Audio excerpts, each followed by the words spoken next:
Oiê, o nosso assunto hoje é filho ansioso. Eu tenho 2 ansiosos por aqui. E você? Tem filho ansioso também?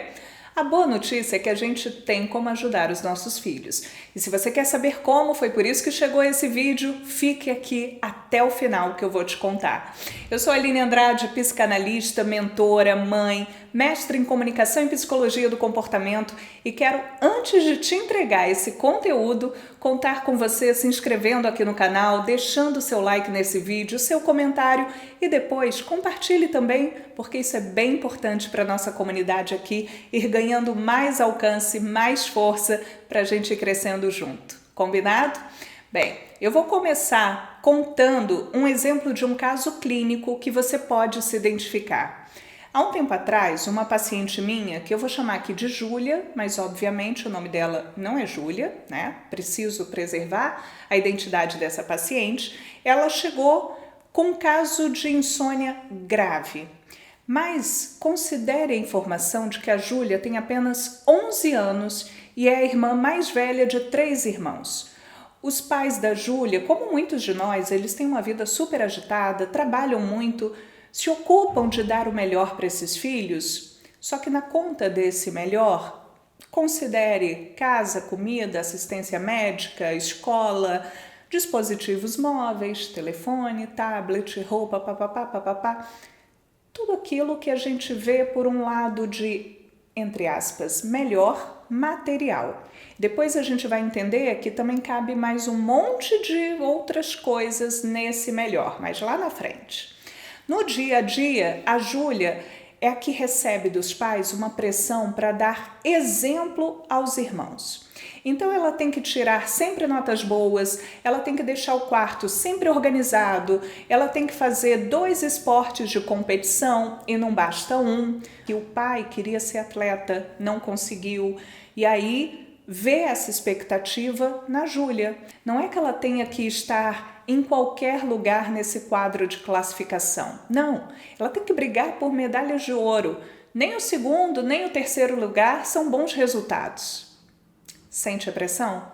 E juntando a isso tem mais um monte de outras tarefas que a Júlia sente uma imensa responsabilidade. A Júlia, ela passou meses na obrigação de corresponder à expectativa dos pais para tudo isso, até o momento que a insônia dela se tornou tão grave que os pais resolveram procurar ajuda. E foi assim que ela chegou para a terapia.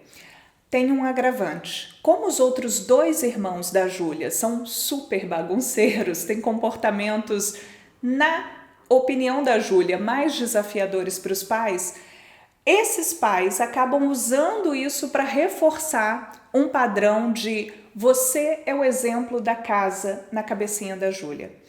Claro que nada disso acontece com esses pais querendo fazer mal para a Júlia. Muito pelo contrário. Eles querem realmente que ela encontre esse lugar de ser a número 1, porque ela tem capacidade, né? Eles querem realmente que ela seja um exemplo para os irmãos na melhor das intenções. Mas será que isso é o melhor para a Júlia? E para os próprios irmãos? E para os pais também? Quantas vezes dentro da nossa casa a gente acaba comparando os nossos filhos involuntariamente, sem parar para pensar? A ansiedade e a comparação, elas estão intimamente ligadas. A cultura do desempenho, da melhor performance, quando o lado psicológico ele não é trabalhado adequadamente, traz uma pressão tão grande para a gente alcançar esses padrões, só que na maioria das vezes eles são irreais. Guarde essa palavrinha. Esses padrões são irreais. A Júlia uma vez disse assim para mim: Aline, eu preciso ser a melhor filha. Aí eu perguntei para ela por quê? Por que você tem que ser a melhor filha? Ela respondeu que era para dar orgulho aos pais, porque os irmãos não davam orgulho. Pensa! Tem muitas camadas nessa fala da Júlia para a gente analisar, mas você consegue entender o tamanho do sofrimento dessa menina de 11 anos? Não está sendo dada a ela a oportunidade de errar, de falhar, de aprender, de fazer outra vez. Ela está sendo condicionada a acertar, a ser a melhor. E ela é uma criança, uma pré-adolescente. que não tem ainda maturidade emocional para receber essa pressão toda. Provavelmente, você que me ouve aqui agora é uma pessoa adulta. Você tem essa maturidade toda para lidar com pressão sem se sentir ansioso ou ansiosa? Vamos lá, né? Aos pouquinhos, ao longo do desenvolvimento do trabalho terapêutico, a Júlia foi me mostrando que a insônia, o medo dela do escuro, estava tudo relacionado a um excesso de cobranças.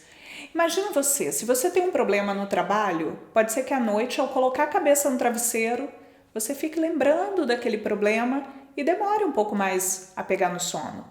Se você tem ou já teve um problema financeiro, sabe que isso também pode acontecer, né? Muitas vezes a gente tem contas a pagar, o salário no fim do mês não vai dar para pagar aquilo tudo. Atrapalha o nosso sono.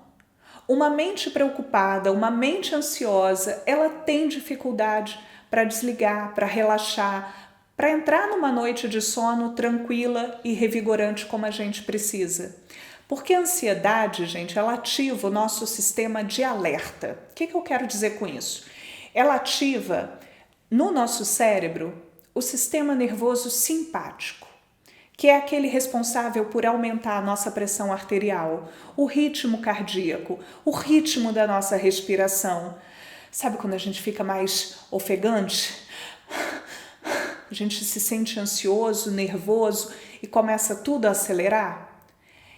Esse modo de alerta é o que a gente também chama de luta ou fuga. É um estado de vigília, que ele é exatamente a contramão do relaxamento, do descanso.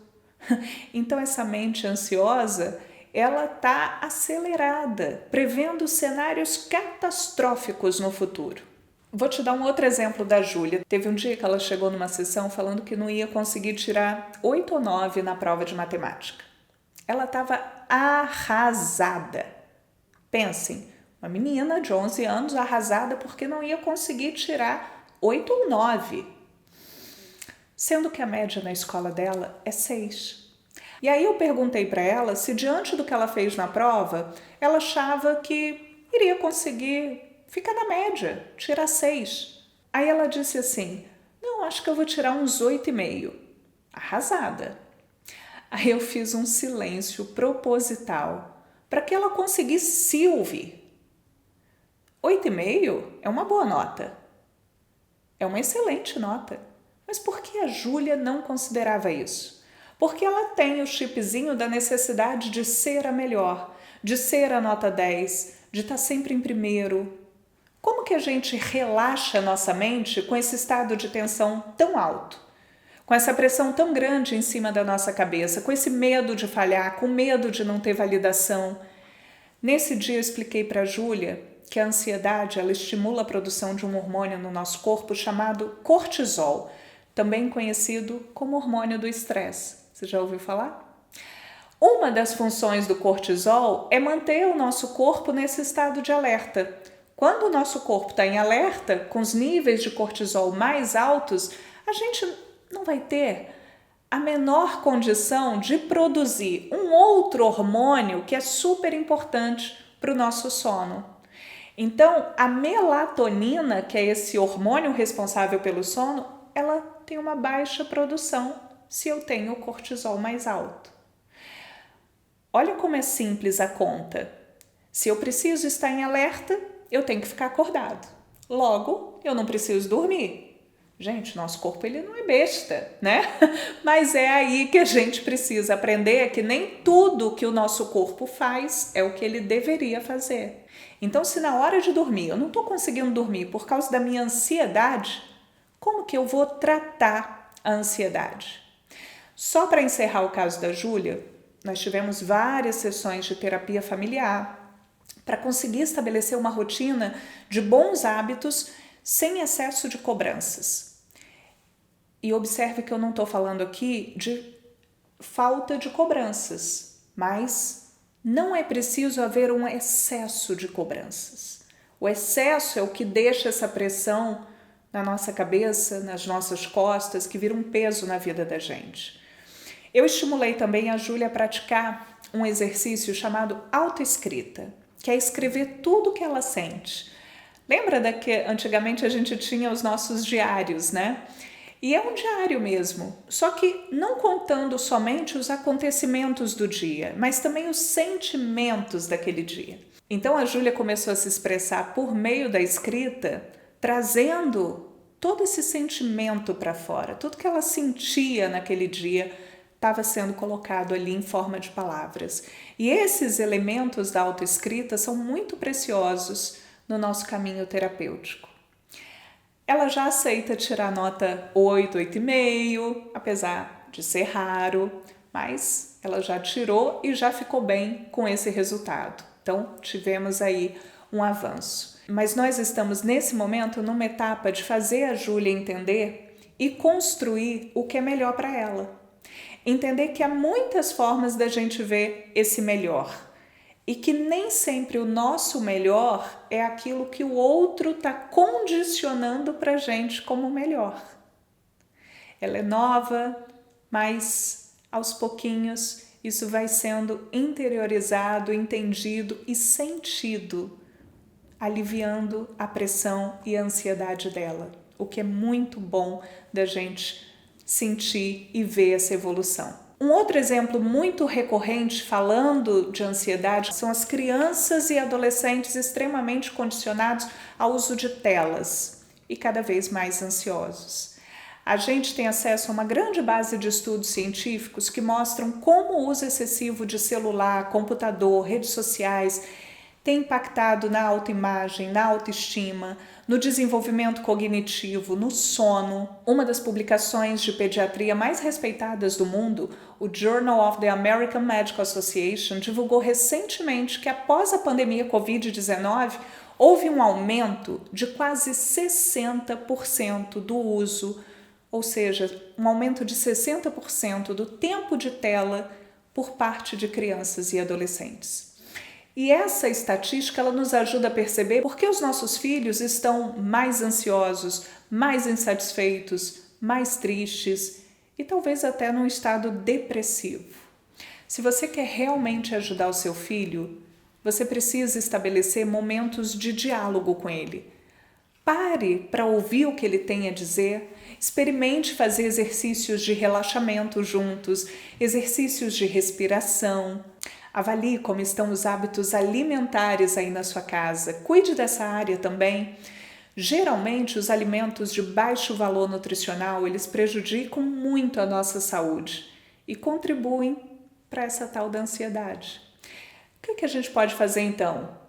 Reduzir o açúcar, a gordura trans, os aditivos, os conservantes, comer comida de verdade, sabe? Feijão, arroz, carne, salada, beber água. Ai, Aline, isso é tão básico. É? Mas já ouviu falar que o básico funciona? Que o básico bem feito, ele te ajuda a progredir? Ansiedade tem esse lugar da gente fazer o básico. A gente precisa voltar para esse básico, dos bons hábitos alimentares, da rotina do sono, de ter atividades criativas, de praticar atividade física e ter tempo também de não fazer nada. Imagina, estabeleça aí na sua casa com seus filhos um dia, um horário para não fazer nada. Hoje vai ser o nosso dia livre. A gente vai só conversar, abraçar, olhar no olho, se ouvir. Será que isso é fazer nada? Ou é fazer tudo que a gente precisa? Eu estou falando de atenção e disponibilidade. A ansiedade de muitas crianças e adolescentes, ela pode estar relacionada à falta de atenção e disponibilidade dos pais. Pense sobre isso. E lembre-se, se a ansiedade estiver comprometendo a rotina do seu filho, o bom desenvolvimento dele, procure ajuda profissional, coloque seu filho na terapia, participe de sessões de orientação parental, não caminhe sozinho. Ter um olhar neutro, uma avaliação de fora, ajuda sempre a gente numa condução saudável, no entendimento das causas, dos comportamentos, o que pode ser modificado, o que precisa ser ajustado, tudo com muito respeito, com empatia, com cuidado e com tempo. Não queira milagre, queira o melhor para o seu filho de verdade e para você também. Pense sobre isso com muito carinho. Se você gostou desse vídeo, deixe seu like, o seu comentário, se inscreva aqui no canal e você sabe, eu espero por você no próximo domingo. A casa aqui está sempre aberta e você é muito bem-vindo.